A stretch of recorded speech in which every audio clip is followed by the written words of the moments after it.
Raamatussa meille kerrotaan Jeesuksen syntymästä näin. Teille on tänä päivänä syntynyt vapahtaja, joka on Kristus, Herra, Daavidin kaupungissa.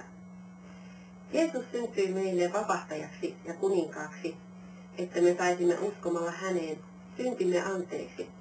Hän vapahtaa meidät synnin orjuudesta.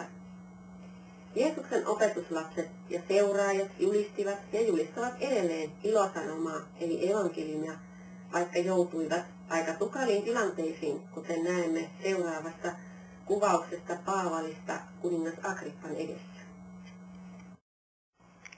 Polvilleen siitä.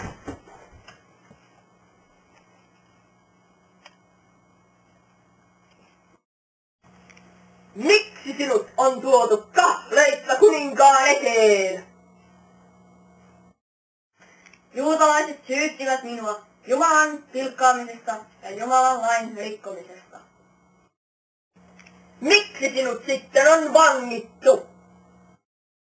Evankeliumin tähden, koska julistin evankeliumia Jeesuksesta Kristuksesta, jotta ihmiset pelastuisivat synnin ja saatanan vallasta ja saisivat syntinsä anteeksi ja iankaikkisen elämän.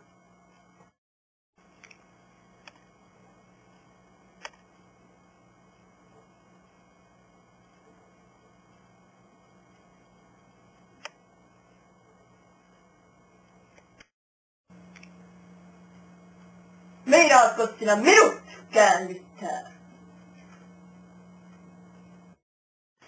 Toivoisin, että jokainen ihminen uskoisi Jeesukseen. Tämä mies ei ansaitse